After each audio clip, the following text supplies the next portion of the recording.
It's always a challenge to be the first speaker after lunch because it's a challenge keeping you all awake. So I'll try to make this snappy, and you should promise not to sleep. And if you do sleep, please don't snore. Okay, so my name is Amay. I work for Interbrand. We are the world's largest brand consultancy. And we do stuff all across the brand cycle. So whether it's evaluating brands, whether it's creating brands, or managing brands. We are thought of as the thought leaders on branding. And our central thought when it comes to brands and brand building is about value. Because it's good to keep building brands, it's good to talk about audience, engagement, experiences, so on and so forth. But for the brand owner, if it doesn't translate into economic value, it's pretty much meaningless. So we developed this science of valuing brands according to their dollar value, and that's what we call the best global brands. This has quickly become the benchmark when it comes to brand value, so much so that some of the world's CEOs and CMOs have their bonuses linked to their position on this table. Now, what we believe is that brands really have the power to change the world. And when it comes to engagement and experience, that's a large part of this belief. To be able to do that, we think that there is what is required is a fundamental shift in the way organizations think. And let me explain that to you a little more. This is the traditional model that most organizations operate in. So right in the middle, or right in the center of the organization, you have the business strategy, which is possibly the CEO's domain. And that business strategy then translates into strategy for finance, for HR, for marketing, so on and so forth. And somewhere sitting in the marketing team, you have a brand manager or a brand head who's thinking of brand strategy. Now, when you do that, your brand strategy is one level removed from your business strategy. And therefore, what you end up getting is traditional communication. So you go out into the market and you talk brands, and we get questions like, oh, you're a branding agency, so you create logos. Yes, we create logos. Oh, so you're a branding agency, so can you do posters for us? Yeah, we can do posters for you. Can you do events for us? Yes, we can do that for you. But is that what we do? No, that's not what we do. That's one small part of what we do. Now, why do you think that is?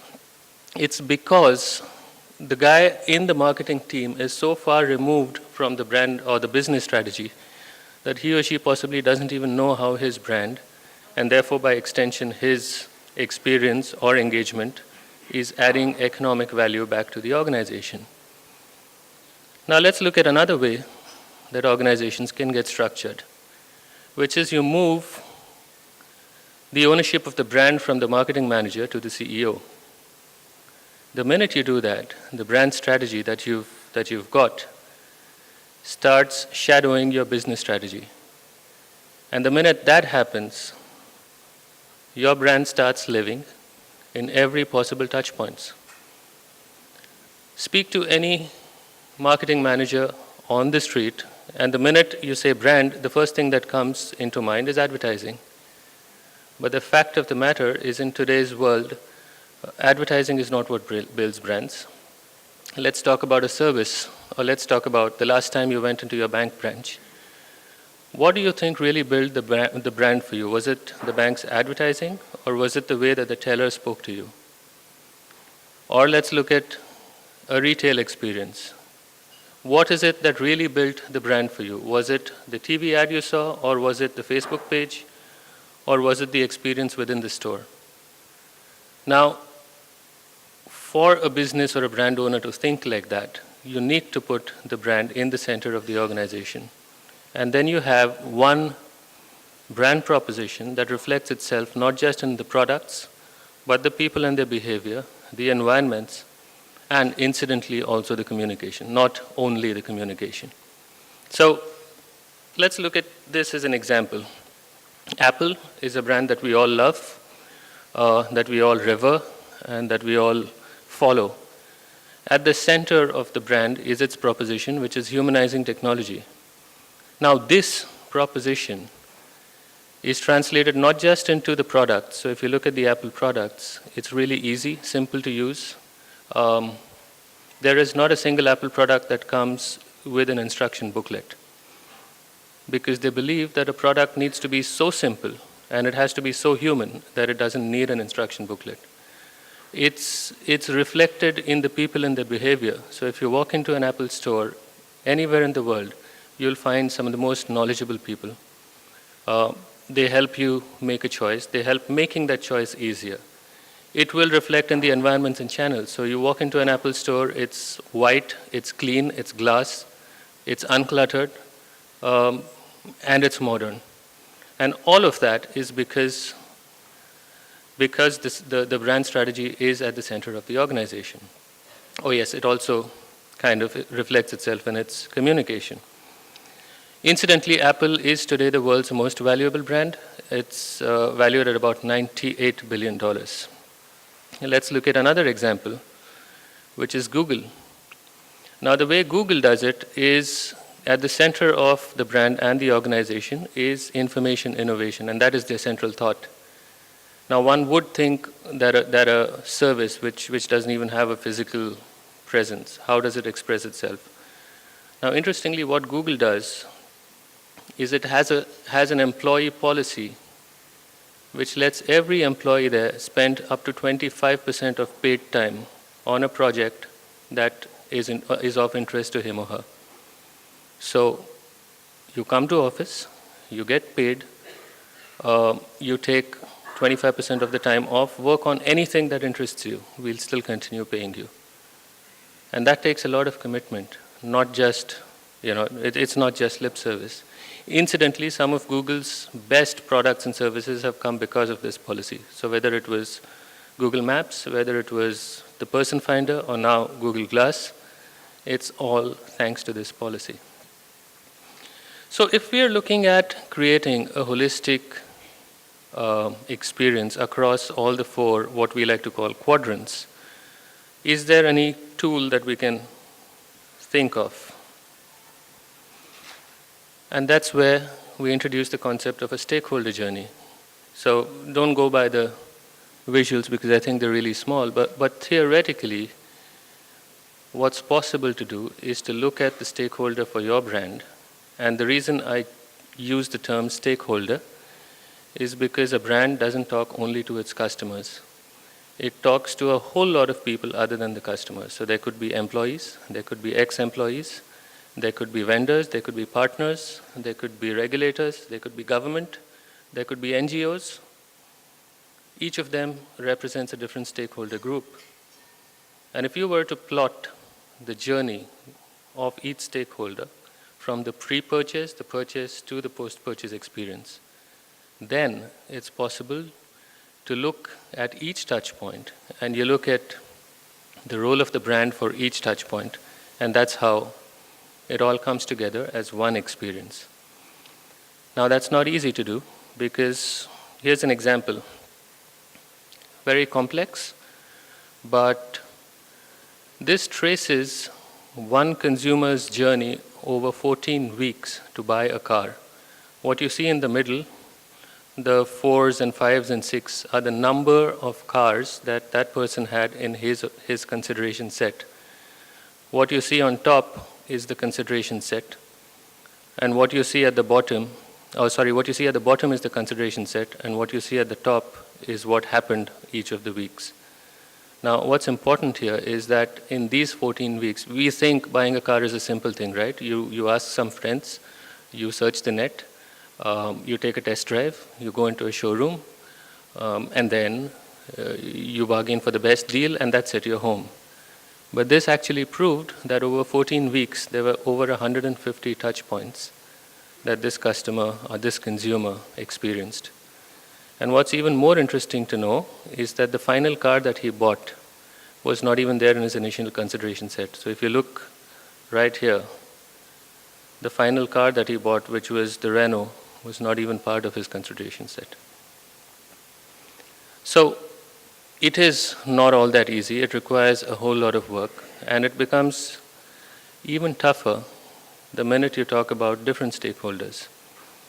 So if it is employees, they have a different journey, different touch points, different roles, and therefore different things that the brand can do there. If you talk about career candidates, there is another different set of touch points. If you talk about potential customers, there's a different touch point. So that is a framework that we use when we're creating a brand experience. Just to recap, you start with a central thought, and then you look at the different stakeholders, you look at their customer or the stakeholder journeys, you come to a role of the brand, and the aggregation of that is the holistic experience that you have. I'll quickly run through two cases. This is what a London office did with a 1960s icon. Everybody's heard of Mini. The background is, and you don't need to read the entire text, but the background is that Mini was always an extremely iconic car. It got featured in movies. It was kind of uber cool at that time, at least in the UK. And then it got bought over by the BMW group. Now the BMW group had other marquee brands, like it had a BMW, it had Rover, which it later sold, and it had Rolls-Royce.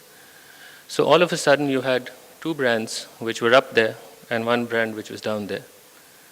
So the challenge for the brand owner and for us was, how do you recast Mini so that it at least looks like a part of the BMW family? What we did was we discovered that there's a new segment out there, which is that of a premium small car. So most cars were supposed to be dowdy, dull, cheap. Mini was the first premium car, and it evoked a lot of sex appeal. Now, once you had that idea in place, we then started speaking to the client to figure how is it that we could take the product cues into the experience. So we spoke to their designers, the design team. We figured how the new Mini was shaping up. And we realized that there was an opportunity to sharply target this to the young at heart, and people who were extremely extroverted. And that became sort of the brand essence for Mini. We started thinking in terms of a CEO who would drive a BMW 7 Series, and we said, look, if the guy drives a BMW 7 Series to work, what do you think he does after 7 when he goes out with his friends? He can't drive that 7 Series to, let's say, downtown London. Let's now talk about that CEO's wife, and females became an important consideration. So based on all of that, we created a brand idea called Downtown Excitement at Night. So the minute you said Downtown Excitement at Night, that kind of reflected in everything that Mini did. So whether it was the surroundings, whether it was the photography, whether it was the atmosphere, whether it was a brief to the photographer, whether it was the advertising, whatever. So for instance, there was always a conscious use of neon colors. There was always a conscious use of the neon band across all the Mini communication. The Mini dealerships took on this very orthogonal look. And even if you went down to Santa Cruz and you looked at the dealership there, it looks like a smaller version of this dealership. We broke quite a few rules. So when you look at cars and when you look at showroom experiences, most cars get displayed against a white or a light background. But when it came to Mini, we said, look, it has to be clubby, it has to be downtown, it has to be sexy. So the Mini showroom, in the Mini showroom, the Mini is always shown against a black background. And you had that same kind of atmosphere that was created at trade shows. So you had promotional ideas where you had Mini sound station, you had a DJ playing all kinds of the latest club hits. that idea reflected itself in the communication. It was always with a little twinkle in its eye. And finally, it reflected itself in all the lifestyle accessories that many came up with. So that's how, when you say mini, irrespective of which part of the world you are in, which dealership you're in, or even what product you're buying, there is that central thought of downtown excitement that binds everything together. Another example, and this is from the hotel industry, so our Paris office, I think, worked with them. Intercontinental had many fewer rooms as compared to some of the other hotels that it competed with. It also had an extremely eclectic mix of properties, so the property itself was not standardized. What was worse, it was seen as a chain that was focused on the business traveler. So the minute you talk business travel, what you get is very functional, very efficient hotels, but hotels that are not able to charge the kind of premium that a leisure hotel can. And the task, therefore, was to move Intercontinental up from its current set of competition and start competing with the Ritz-Carltons of the world. So when we spoke to a whole lot of stakeholders, we realized that the people that actually stay at the Intercontinental are slightly different. They are a little more worldly wise. They are a little more interested in discovery. They want to take in the experience of that particular city that much more. And that became a feeder into the central brand idea, which was in the know. So the minute you had this brand idea, the brand started exploding all over across the property. So we equipped the Intercon employees to understand what that meant, and we created the concept of our man or woman in. So you go to an Intercontinental hotel, it has an expert that knows everything about that city in and around that hotel. These are the little things that you can do. These are the cuisines you can try. Oh, have you been to that market? So on and so forth. We followed that up with interactive maps. We followed that up with rooms which were uncluttered. We followed that up on interactive TV. And we followed that up with 24-hour guides. So every room had this thing saying, you know, this is what's happening in the next 24 hours around the hotel, and that's what you can do. So irrespective of what element you looked at within the Intercontinental Hotel,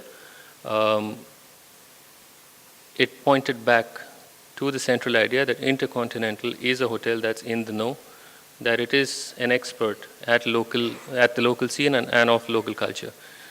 Closer home, if any of you have flown Indigo, they try to do this. So the minute the aircraft lands, they tell you, okay, if you land, welcome to Bombay, and I still call it Bombay, and I'll never call it anything else. So welcome to Bombay, and you can go to Juhu Beach, and you can eat vada pav, or whatever that is. Now what we spoke at the beginning about results and how you measure, this actually added $56 million to Intercontinental's bottom line. So Mandy, you were asking a little earlier about measurement. When we do measurement, it all adds up to the brand value, the value that's been added. So that's a little about how you can actually go about building a holistic brand experience. But what kind of queers the pitch is the advent of the internet. Now, that is not something that we ever took cognizance of until, let's say, a few years back. It was always something out there, and a brand manager or a marketing manager had maybe 5% or 10% of his budget for the digital media. Even today, if you go and ask, oh, what are you doing in digital? Yeah, we're doing Facebook, we're doing Twitter, we're doing Pinterest. Okay, what exactly are you doing there? We're getting fans. Okay, and so what? And that's where the conversation stops. The reality is that the internet has become so deeply enmeshed in our real world lives that you can't ignore it. I'll give you an example. If you went to book a holiday in 1990, you would probably see your travel agent. You would ask him or her what destinations to go to, what are the kind of airfares available, can you make an itinerary for me, so on and so forth. But in 2014, this is what you do. Your travel agent is still there, but one very small part of the mix, and you've started using your mobile phone and your laptop to do everything. So in this new, what we call post-digital world, it's no longer about B2C or B2B, and these are terms that we grew up. Oh, we're a B2B brand. Oh no, we're a B2C brand. But that's no longer relevant because business and brand are combining to create that experience for you. So at Interbrand, we talk about B and C and B and B, because that starts taking into consideration what your stakeholders are doing, what they are talking about the brand, and how they're using the brand, and integrates that into your overall brand experience. Here's an example. What you see on the left, and this is for a UK fashion retailer called Topshop. What you see on the left is how Topshop sees itself and pushes itself, and this is on their website. So it's about fashion, it's about being edgy, it's about being grungy, so on and so forth. But what you see on the right is what the consumers are making of the brand. So comments like, does anyone else hate Topshop? And Topshop used to be my favorite brand, but I hate it. Evidently what's happening is that this brand probably is not even listening to its stakeholders and taking those experiences into the overall brand. So that really is a gist of what I had to say. I was given 30 minutes, I'm done in 25. I'll leave you with a video of, and this is another brand that it's not an Interbrand example, but it's a brand that's really close to my heart, and some other people here as well. And it's a stellar example of how these guys have listened to their stakeholders and their consumers and created an experience that each of them are part of, and therefore they amplify that much more. So this is a clip from last year's Harley-Davidson's 110th anniversary party. And they created this concept called the India Bike Week.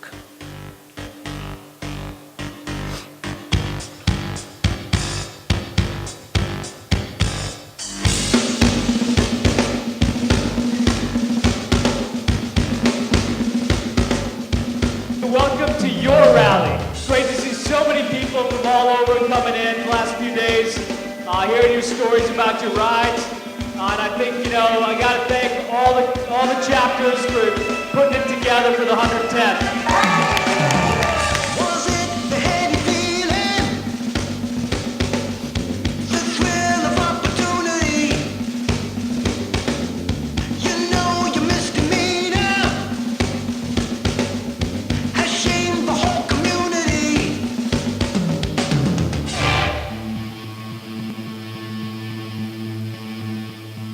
Amazing for me to be in Goa, the southern part of India, and we've got over 500 riders that have ridden here for the first annual Harley Owners Group National Rally, and we're kicking off 110 years of this great company's history. 110 years of freedom!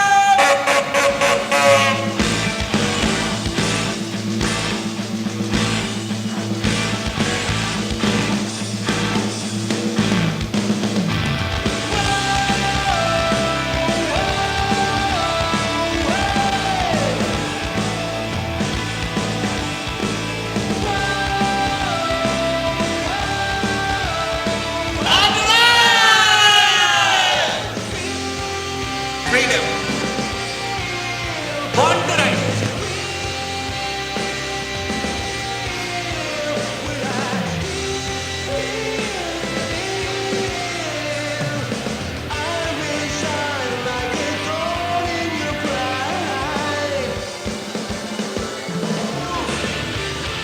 Harley-Davidson riders across the world have that shared sense of pride and passion about the motorcycle, about the lifestyle, about what we do and our experience. Right from our childhood, we've been dreaming about it.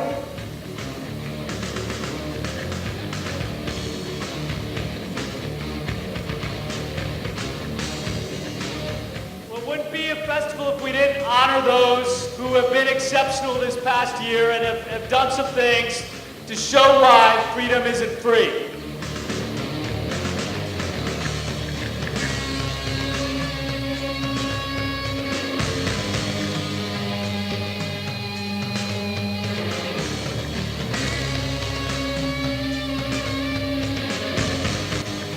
You guys are full of spirit and full of adventure, and we love it.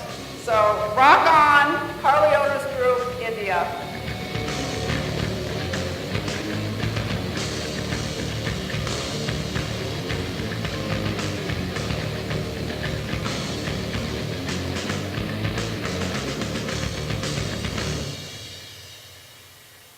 So that was the first edition. That's a property that HDI created to kick off the 110th. Last year there were 500, 600 Harleys there. This year there were 1,100. And it just keeps getting bigger. So that's what I had for you. I am open for questions now.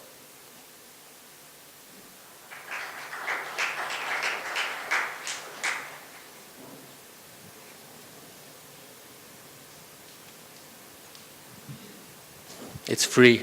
No questions? Okay, I think the usual suspects. You know, one point I have, most of us are from the experiential business space, right? And before I'll get to my question, Amya. You know, we make a lot of brands alive. You know, our bread and butter comes from entertaining consumers, clients of our brand. But when it comes to entertaining ourselves and learning ourselves, we are usually the quietest lot. So, you know, हलवाई को अपनी मिठाई क्यों नहीं अच्छी लगती is a clear-cut example. But I have a question, Amya, and I think you've summed up the ROI equation very well, where you said the top-up goes into 65 billion, 56, yes. 56 billion as a value of the brand. My question to you is, in the quarterly business that we are in, you know, most of the brands, whether it is BFSI or banks or FMCG, the brand managers are evaluated on quarterly results. Do you see a trend still going on? I'm assuming Intercontinental was a case study from a few years ago. Do you see brands investing in 3-year business plans on building that 56 billion as a value for them, or they just gun for, you know, is it adding value in my quarterly results? From a pure captive audience marketing is a question I seek an answer to. That's a great question, because as marketers, everybody is seized with this conundrum. Do I invest for now, or do I invest for 5 years down the line or 10 years down the line? I think the answer is there, which is, if the ownership of the brand is with the top management, and if the brand strategy actually follows business strategy, then you don't really need to make that. It is not easy. And what we are seeing in our business is that a lot of these changes are top-down driven. So typically, the senior management buys into it, and then they change around their KPIs in a way that it delivers on the brand as well. So if the marketing manager hitherto used to be, let's say, or forget marketing manager, let's just look at service. Yeah, if for a bank, a call center employee or a service employee is typically measured on things like efficiency of picking up calls, first-time resolution of problems, how many disconnects happen, so on. So those are all operational, and those are all here and now. But if you were to change that around and introduce KPIs that are brand-led, so for instance, the way that person speaks, and I'm just expounding right now without getting down into details, but if that happens, then the service manager or the call center employee is still doing the everyday job, but he or she is also adding to the brand value. And that's the beauty of it, when it gets driven down from the top. Does that kind of...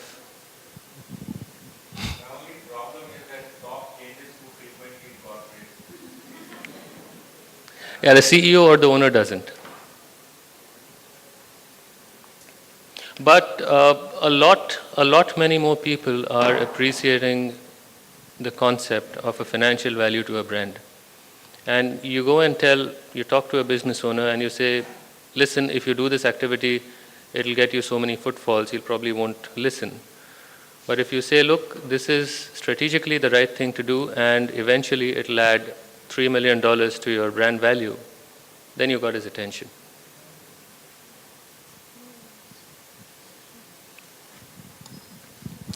Hi, I'm Shikha Khandelwal, Director of Space and People India Private Limited.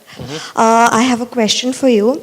What do you think is the next big thing which you anticipate, which you think, if you say it now in this forum, would be laughed at by more than half of the people, but would be the new normal in the next 5 years in the field of brand building or captive audience marketing, in that field?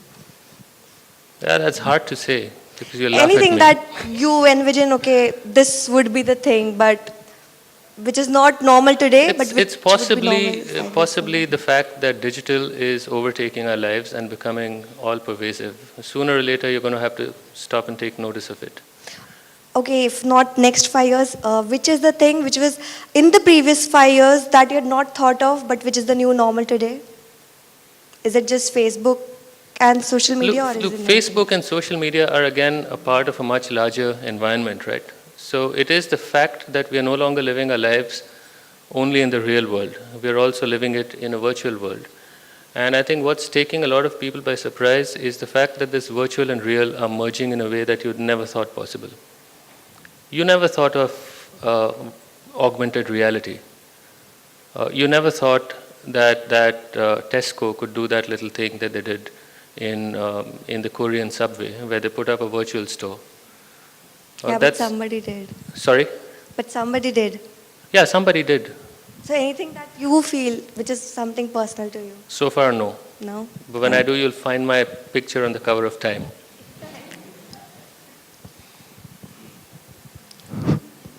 Hi, my name is Sohaib. I am a manager with ITC. Where? I don't know if my question is pertinent to the discussion that we've had so far, but I've seen a lot of coverage on brand experience and captive audience. Everything pertains to what I feel is a typical urban consumer. Now, what my question is a typical corporate room discussion, what we typically have after every week or after 15 days, is how do we get rural consumer, because when we look at the demographics from an Indian context, there is still a lot of work to be done in a rural landscape. So how does brand experience translate as far as the rural markets are concerned? Because what we've seen so far and what has been covered in terms of the ideas, in terms of templates and models, has been a very urban sort of consumer focused. So anything for the rural consumer as far as brand experience and the whole captive audience marketing is concerned? See, I think the minute you're clear about what your central brand proposition is, it'll translate itself into rural. It doesn't matter where your consumer is or what the audience is. Okay, so let me rephrase. From a low involvement, low price segment product? Then you have to figure what the role of that brand is in the consumer's life. So, to build on that, when a consumer makes a choice of a product, there is a whole lot of things that go into that purchase decision. Everything else being equal, brand is what kind of tips the balance one versus the other.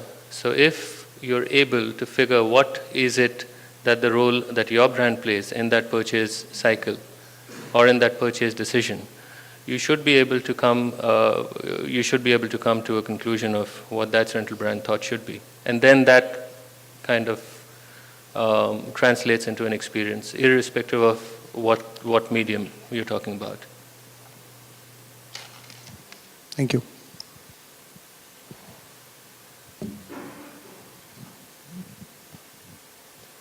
Yeah.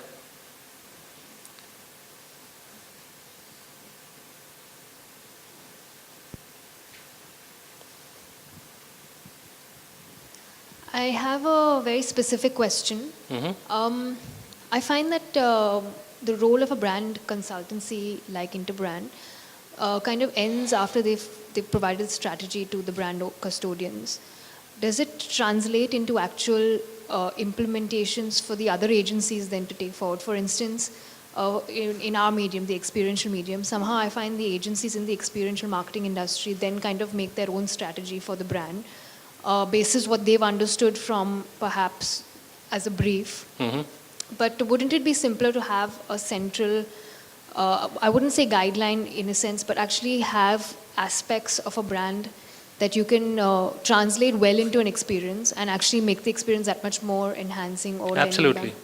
So is that what Interbrand would do? So in an ideal world, we would do everything right down to executing the experience. The only problem is that it would end up working too expensive for the client, because the profile of people in a consulting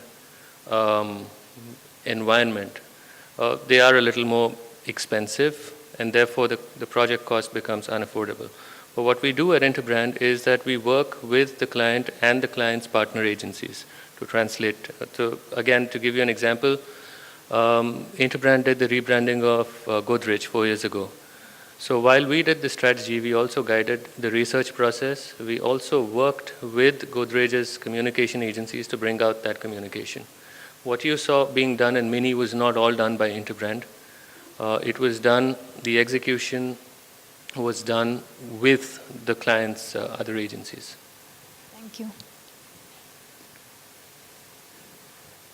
I think that's it. Thank you so much, Amaya. Thank you. Thank you very much.